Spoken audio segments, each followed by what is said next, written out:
Hello दोस्तों, आप सबका हमारे YouTube चैनल लॉ ओरिएंटेशन में हार्दिक स्वागत है। आज हम हमारे स्वतंत्रता के अधिकार के लास्ट आर्टिकल को डील करेंगे। आर्टिकल 22, कुछ दशाओं में गिरफ्तारी और निरोध से संरक्षण। इसमें बता रखा है कि गिरफ्तारी के संबंध में कैसे संरक्षण प्रदान होता है। गिरफ्तारी और नज़रबंदी के खिलाफ संरक्षण कुछ मामलों में प्रदान किया गया है। ये 2 पॉइंट से डील करता है। एक हमारा होता है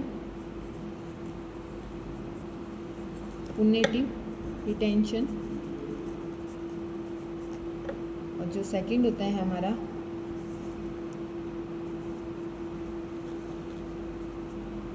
प्रिवेंटिव डिटेंशन। पुनेटिव डिटेंशन क्या होता है? इसे दंडात्मक हिरासत भी कहा जाता है। इस प्रक्रिया के तहत जिसके तहत किसी व्यक्ति को अदालत द्वारा किसी अपराध में दोषी ठहराए जाने के बाद दंड के रूप में हिरासत लिया जाता है। यह निवारक निरोध मतलब प्रिवेंटिव डिटेंशन से अलग होता है, जो बिना किसी मुकदमे और दोष सिद्धि के भविष्य में अपराध रोकने के उद्देश्य से की जाती है। दंडात्मक हिरासत में शामिल व्यक्ति को न्यायिक प्रक्रिया से गुजरना पड़ता है, जिसमें मुकदमा, साक्ष्य और कानूनी प्रतिनिधित्व शामिल होता है। इसी के साथ जो हमारा प्रिवेंटिव डिटेंशन है, निवारक निरोध, यह वह प्रक्रिया है जिसके तहत किसी व्यक्ति को अपराध करने से ही पहले हिरासत में ले लेंगे। मतलब ये हमारे आफ्टर क्राइम होता है, अरेस्ट करेंगे, और इसको बिफोर क्राइम अरेस्ट करते हैं, ताकि भविष्य में कोई नुकसानदायक कार्य ना हो सके। यह अपराध की सज़ा नहीं है, बल्कि एक ऐतिहासिक कदम है जिसका उद्देश्य देश की सुरक्षा बनाए रखना या किसी व्यक्ति को अपराध करने से रोकना। जब यह संदेह हो कि वह व्यक्ति समाज के लिए खतरा बनता है तो हम उसको हिरासत में लेते हैं। आर्टिकल 22 का क्लॉज 1, किसी व्यक्ति को जो गिरफ्तार किया गया है ऐसी गिरफ्तारी के कारणों से यथाशीघ्र अवगत कराए बिना अभिरक्षा में निरुद्ध नहीं रखा जाएगा या अपनी रुचि के विधि व्यवसाय से परामर्श करने और प्रतिरक्षा करने के अधिकार से वंचित नहीं रखा जाएगा। यह जो हमारा क्लॉज है वो बताना चाहता है कि भाई जो गिरफ्तार किया गया व्यक्ति है उसको हम गिरफ्तार करने का कारण बताएंगे और गिरफ्तार वाले व्यक्ति को अपने वकील चूज़ करने की स्वतंत्रता दे रखी है। इसका क्लॉज सेकंड है, प्रत्येक व्यक्ति को जो गिरफ्तार किया गया है और अभिरक्षा में निरुद्ध रखा गया है, गिरफ्तारी के स्थान से मजिस्ट्रेट के न्यायालय तक यात्रा के लिए आवश्यक समय को छोड़कर ऐसी गिरफ्तारी के 24 घंटे की अवधि में निकटतम मजिस्ट्रेट के समक्ष पेश किया जाएगा और ऐसे किसी व्यक्ति को मजिस्ट्रेट के प्राधिकार के बिना उक्त अवधि से अधिक अवधि के लिए अभिरक्षा में निरुद्ध नहीं रखा जाएगा। इसका मतलब है कि 24 आवर में हमें जो गिरफ्तार व्यक्ति है उसे मजिस्ट्रेट के समक्ष पेश करेंगे, जो निकटतम मजिस्ट्रेट और न्यायालय होगा वहाँ पर, और इसमें यात्रा का समय है वो काउंट नहीं होगा। इसका क्लॉज 3 है, खंड 1 और खंड 2 की कोई बात किसी ऐसे व्यक्ति पर लागू नहीं होगी जो तत्समय शत्रु, अन्य देशीय है या ख है निवारक निरोध का उल्लंघन करने वाले किसी विधि के अधीन गिरफ्तार या निरुद्ध किया गया है। जो हमारा क्लॉज 3 है वह बोलता है कि खंड 1 व 2 की बात 2 पर लागू नहीं होगी। जो ए पॉइंट था उसमें कहा गया था कि किसी ऐसे व्यक्ति पर जो फिलहाल हमारे शत्रु विदेशी है, और जो सेकंड है वो बोल रहा है कि किसी ऐसे व्यक्ति को जिसे निवारक निरोध से संबंधित किसी कानून के अंतर्गत गिरफ्तार या निरुद्ध किया गया है। इन 2 पर हमारे क्लॉज 1 और क्लॉज 2 की बात लागू नहीं होगी।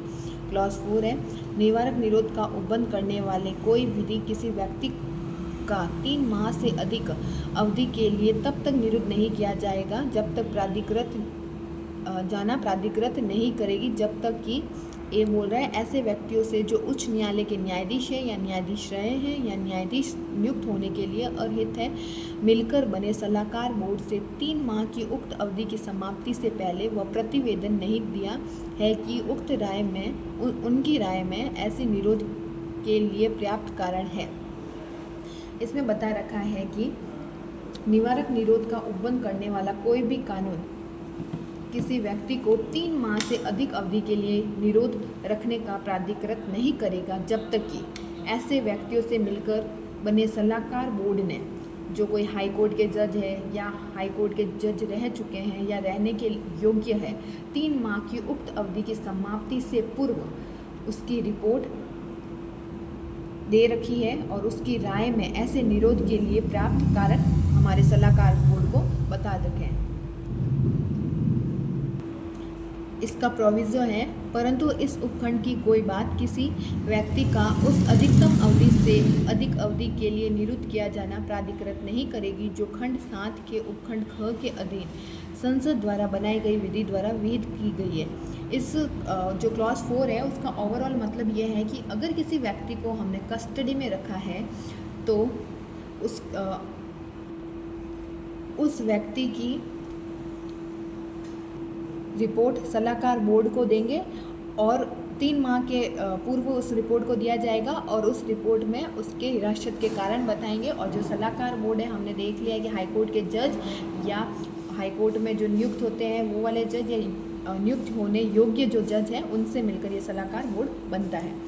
इसका जो ख पॉइंट है, ऐसे व्यक्ति को खंड 7 के उपखंड क और उपखंड ख के अधीन संसद द्वारा बनाई गई विधि के उपबंधों के अनुसार निरुद्ध नहीं किया जाएगा। मतलब इसका मतलब है कि जो क्लॉज 7 है उसका खंड क और उस खंड ख में अगर संसद के द्वारा किसी व्यक्ति को निरुद्ध रखा है तो उसे निरुद्ध नहीं रखा जाएगा। उसको हम डिटेल से आगे पढ़ेंगे।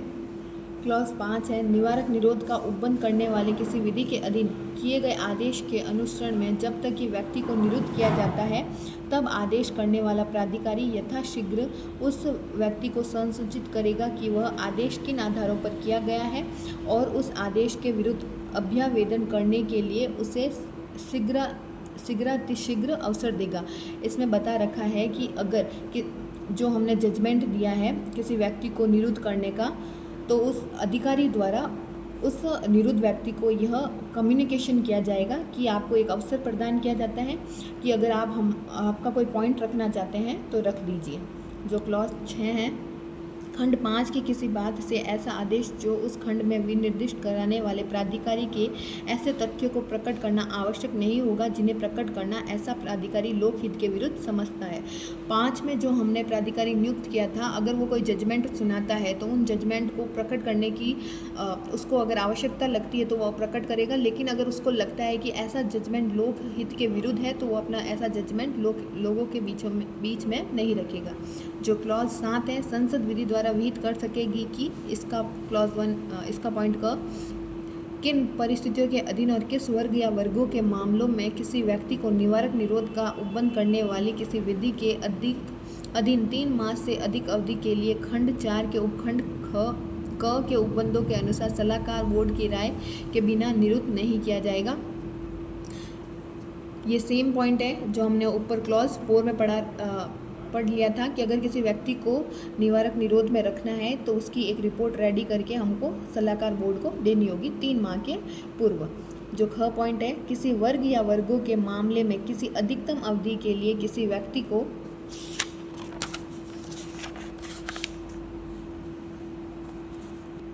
निवारक निरोध का उपबंध करने वाली किसी विधि के अधीन निरुद्ध किया जा सकेगा। और जो इसका खंड ख है, खंड 4 के उपखंड ख के अधीन किए जाने वाली जांच में सलाहकार बोर्ड द्वारा अनुसरण की जाने वाली प्रक्रिया क्या होगी।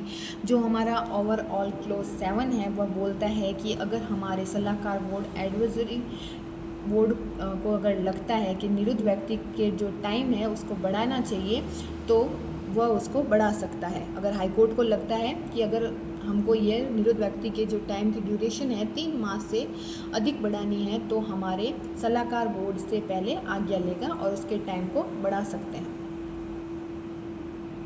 ओवरऑल हमारा ये आर्टिकल गिरफ्तारी के आधार जानने का अधिकार प्रदान करता है, कानूनी सहायता का अधिकार देता है, मजिस्ट्रेट के समक्ष पेशी का अधिकार प्रदान करता है, निवारक नज़रबंदी से हमें संरक्षण प्रदान करता है, सलाहकार बोर्ड से पूर्व आज्ञा से 3 माह की अवधि को अधिकतम भी बढ़ा सकते हैं और संसद की शक्ति को बता रखा है।